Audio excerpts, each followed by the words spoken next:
In this video, we are talking about emotions. First, what is an emotion?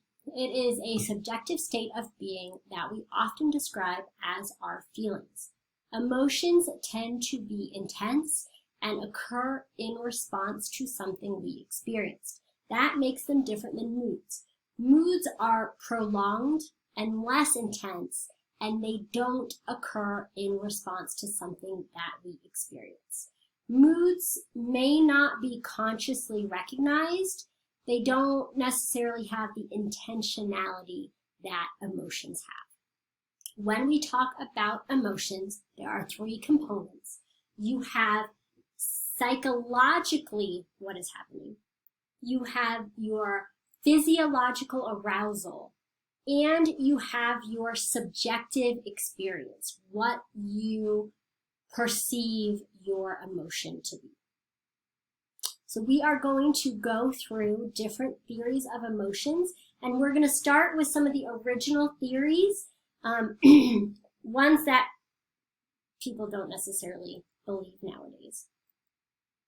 The first one we will cover is the James Lange theory. The James Lange theory says that emotions arise from physiological arousal. So you have an experience, stimulus. It leads to a physiological arousal, and that leads to your emotion. This is not correct. Why do we know this? Because there are too many emotions that each has a distinct, for each to have a distinct physiological profile. For example, when you are angry, your heart beats fast and blood rushes to your face. When you are turned on, your heart beats fast, blood rushes to your face. It's physiologically very similar. You can't necessarily distinguish between all emotions, their physiological response. It has to be more than that. So James Lange, not accurate. Next one, Cannon-Bard. The Cannon-Bard theory says that you have your stimulus and it leads to your physiological arousal and that emotional experience simultaneously, but independently of each other. So one doesn't lead to the other. They happen at the same time. Again, this is not accurate. Your brain is not fancy enough to, just based on the stimulus, say exactly what your emotion should be just like that. So both of those are wrong. So again, James Lange, stimulus leads to physiological arousal, leads to emotion, and Cannon-Bard, stimulus leads to physiological arousal and emotional experience simultaneously. To think about this in different terms that we'll use later on. For James Lange, if you see a bear in the woods, you think, I'm scared, or you say, the way it would be put, I'm afraid because my heart is racing. For Cannon-Bard, it would be, I'm afraid and my heart is racing. They happen at the same time. By the way, an easy way I remember for these two old school ones what the order is. For James Lange, you'll notice in both James and Lange that A comes before E, so arousal comes before emotion. That's how I tell it apart. But however it works for you, go for it. The next one to go over, Schachter-Singer two-factor theory. The Schachter-Singer two-factor theory says that you have your stimulus, it leads to your physiological arousal, then you have a cognitive appraisal of your physiological arousal, and that leads to your emotion. So again, in terms of the bear, you see the bear, your heart races, you think, my heart is racing, I must be afraid, and so you have fear. But it's your thought about what's happening physiologically that leads to what your emotion is. So this one is partly true. And there are a couple of ways we know that this is partly true. It's not, so at this point, not starting with Schachter Singer, we're getting to ones that are at least partly explaining.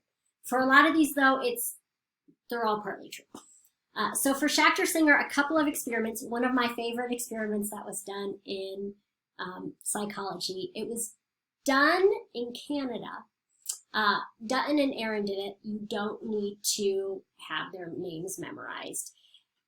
They had people go across one of two bridges. Half of the people went across a suspension bridge over a ravine. The other half of people walked across a footbridge. That was the control group. And halfway across the bridge, whichever one it was, by the way, all the participants were heterosexual males. Halfway across the bridge, they were stopped by an attractive female research assistant who would show them a picture and say, tell me a story about what you think is going on in this picture. And they would tell the story, and then she'd say, here is my card. If you have any questions about this experiment later, feel free to reach out. And then they'd walk across the bridge. There were two ways that the suspension bridge people were significantly different than the footbridge guys. One way, they told more sexual stories. And the other way, they were significantly more likely to call the researcher and ask for a date. So how does Schachter Singer explain this? For the people going across the suspension bridge, they should feel fear. I mean, those things are scary. And so their heart is racing. They get stopped by this researcher, and they basically have the wrong cognitive appraisal of their physiological arousal. They think, my heart is racing. I must be turned on. I must really like this lady. And thus, it led to the emotional experience of desire, when it should have been fear. So it was a misattribution, a wrong appraisal. The people going across the footbridge, their hearts weren't racing, and so there was nothing to screw up. There was no misattribution. But basically, they should have felt afraid. They thought the wrong thought about their physiological state, and so it led to the wrong emotion. Another example is a video I'm about to show you. This is based on an experiment that was done very similar to this. So in this video, you'll see the participants who are all have the same physiological state. They were all given an amphetamine. But half the people were told that they had got the placebo and it shouldn't lead to anything. Half the people were told, honestly, we just gave you an amphetamine, you're going to feel jittery, your heart's going to race. In the actual experiment, the people that got the control were told that, or the people who thought they got the placebo were told your feet might itch, but that will be it. And the difference between this and the actual experiment that was done was they were put in a room with someone, and it was how they interacted with the person. And if they knew they got the drug, they were real friendly, like, hey, I'm on amphetamines, let's enjoy each other. The people who thought that they got the placebo but actually got it were like really anxious and didn't like the person because they're like, I feel really jittery. It must be because I hate this person. Bam, hate. So this one's a little different. They're just in the room alone. But you'll see the people who had the correct interpretation of their physiological state had a very different experience. So watch that video now. We can influence the way we feel by deliberately changing our brain chemistry. We do it all the time with drugs such as coffee, nicotine, and alcohol. Here in Chicago, one scientist has been experimenting with drugs. drugs serve a very useful function in the study of emotion because they stimulate the very system that's activated in a natural situation when people go through an emotional situation. So we can use them as a tool to stimulate the limbic system. Harriet DeWitt has devised a cunning experiment to test the effects of one drug, a stimulant, amphetamine.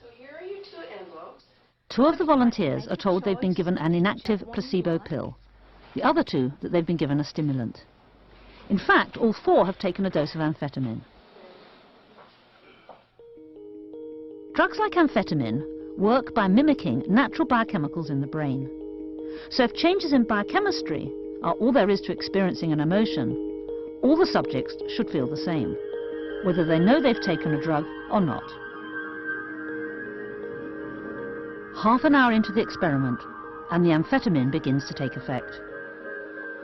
All the subjects will be experiencing an overall increase in arousal. They become restless. Tim and Ryan know they've taken a stimulant and are out of their seats already. But how will the unsuspecting Brooke and Mike react? We saw quite clearly that the people who were expecting to receive a placebo interpreted the sensations that they experienced quite differently, and they experienced them in a more negative way. They felt jittery, they felt anxious, they didn't enjoy the experience. And in contrast, the people who knew that they were going to get a stimulant drug recognized and identified the sensations that they experienced as being due to the drug, and they actually enjoyed the drug effect. They felt energized, they felt focused, they talked more, they were amusing, so their behavior was really quite different, and each of their experiences of the effects of the drug were quite different, just simply depending on what they were expecting to receive. I am a Gemini, born June 4th, 1975. I am single. I found a pebble on the floor, which has caught my interest. Their different responses reveal a great deal about the way subjective feeling is processed in the brain. Trying to flick it up on my foot like a football. I think it tells us that the basic physiological responses that are involved in emotion are really only a part of the emotion. And what makes the experience that we describe as a anxious emotion or a positive emotion is very strongly influenced by the person's understanding of the situation and the person's interpretation of the situation. So even though they've all taken exactly the same drug, their experiences are quite different. The feeling of an emotion must be generated by something more than merely the presence of drug molecules in the brain.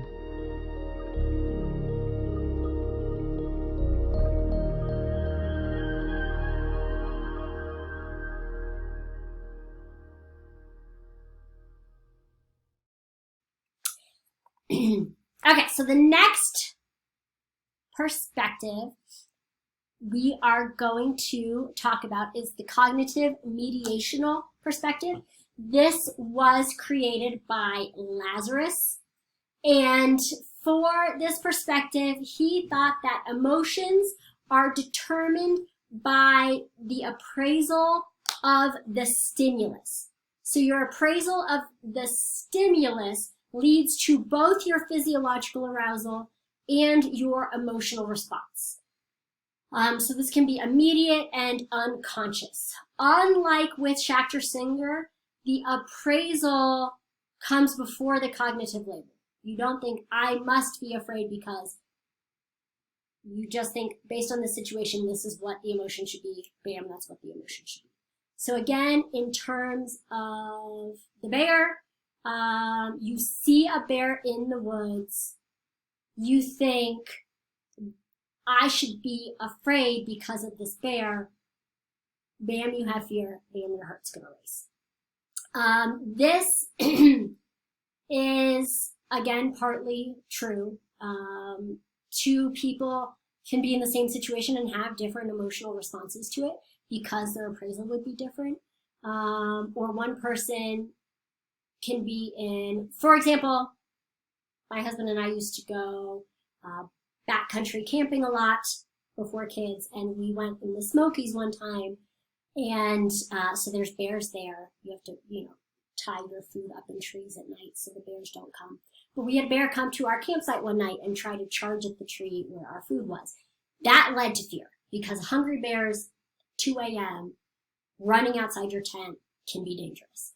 The next day we were hiking to our next site and we saw a bear up in the woods off on the side of the trail. There was no fear, because bears in daylight aren't going to bug you.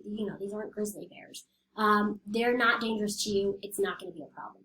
So because the situation was different, my emotional response was different to the hungry bear in the middle of the night versus the chill bear off in the corner in the middle of the day. Your interpretation of the situation will lead to different emotions. The two-track mind idea is sort of like an offshoot of this. It says that some emotions can come before cognitive appraisals. Simple emotions, not complex ones. Simple emotions don't have to go through the cognitive appraisal. So Ledoux has what he calls the low road, which says that fear-provoking stimulus travels from your eye or your ear directly to the amygdala. It bypasses the cortex. You're not going to make an appraisal. So, for example, someone jumps out from behind a door and says, boo, you might feel fear, even though after you think about it for a second, you don't have to feel afraid. So very simple kind of survival emotions like fear don't necessarily have to have an appraisal for you to experience it.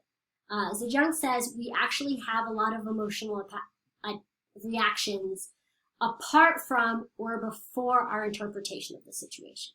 Again, very similar to Ledoux. You wouldn't need to distinguish between them.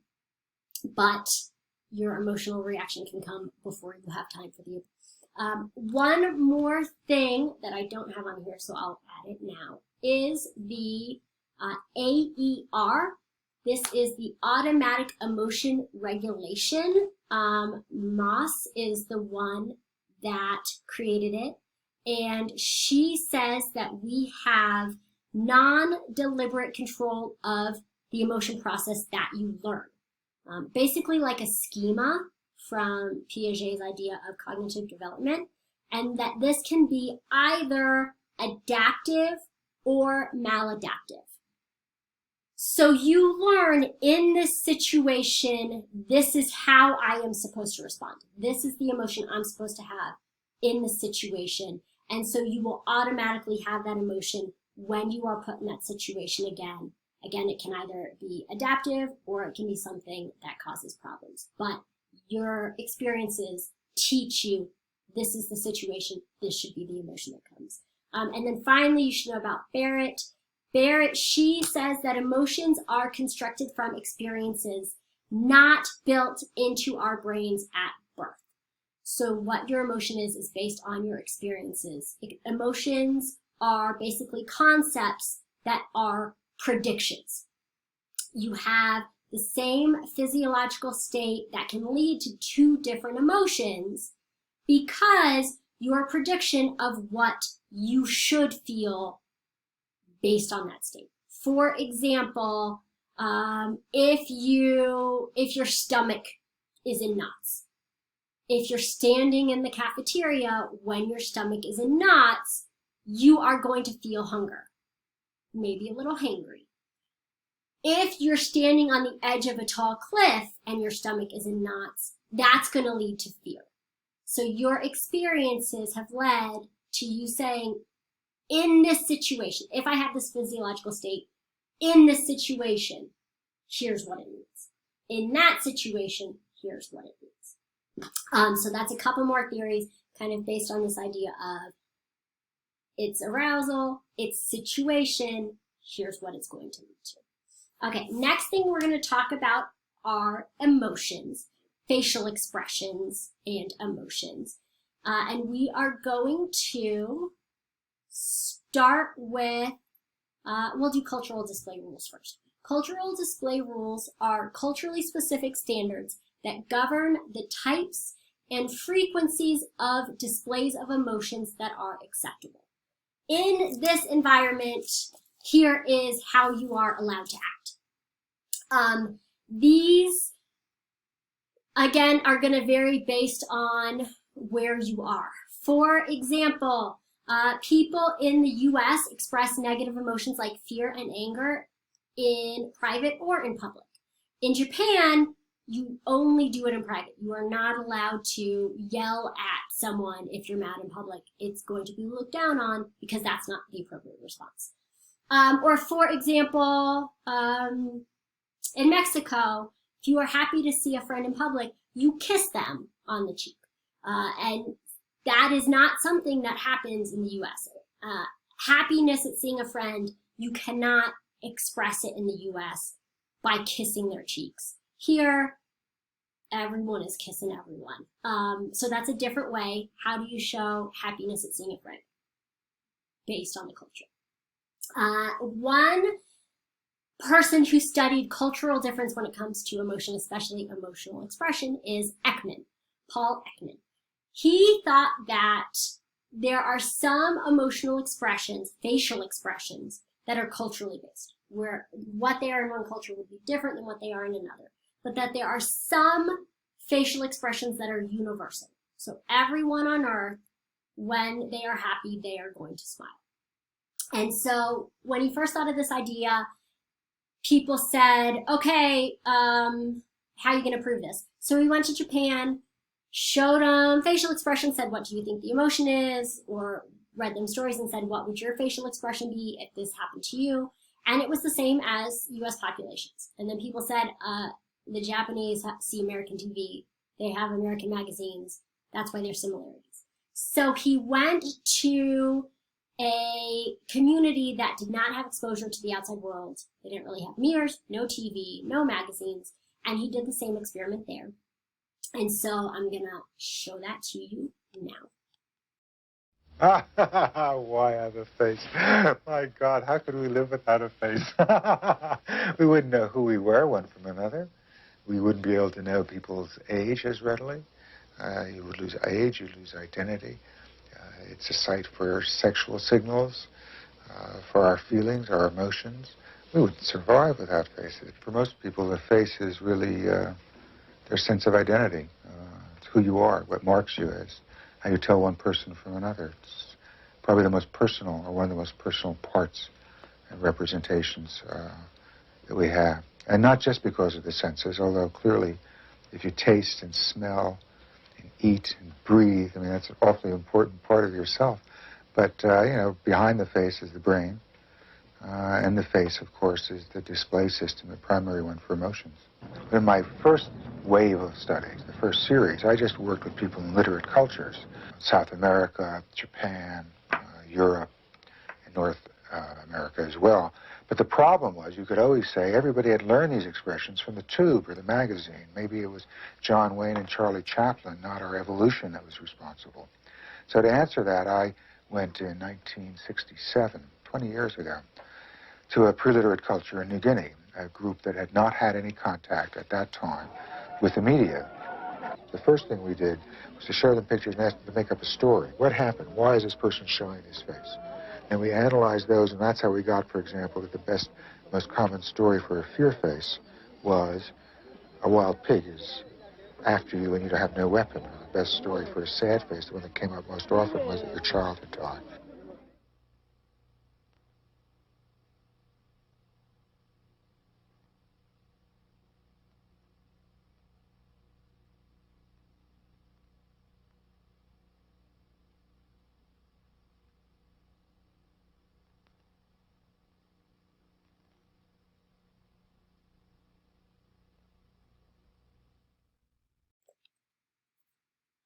So there are, again, he created a seventh.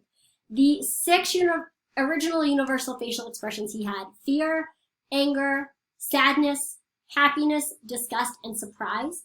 He has added a seventh. It is contempt.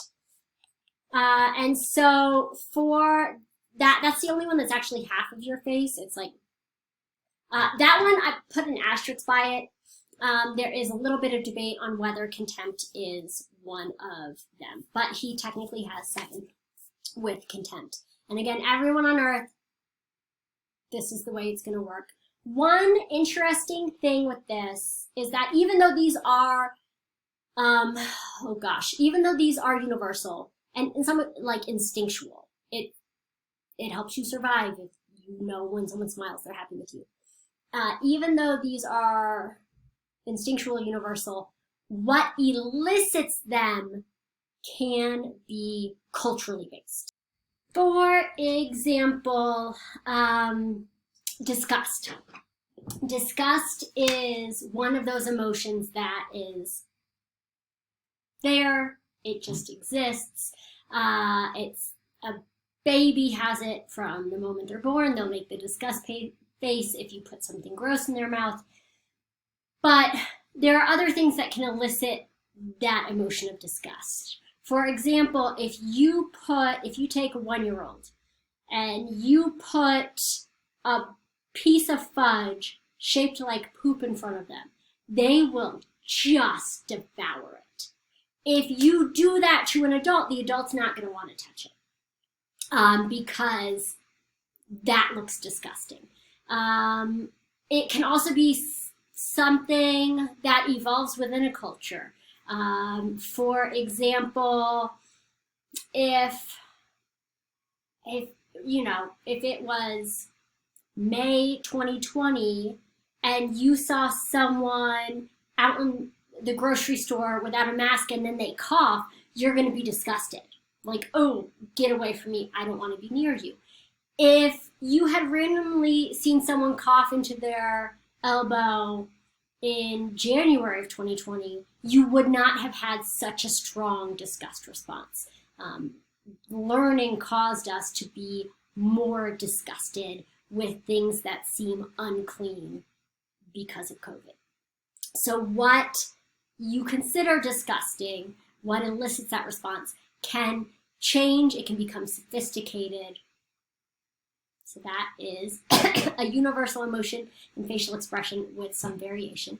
Final thing to go over is the facial feedback model. And the facial feedback model is just like the other ones. It's partly true. There's situations where it doesn't work out. For the facial feedback model, this says that the order it goes in, you have your stimulus, it leads to a facial expression.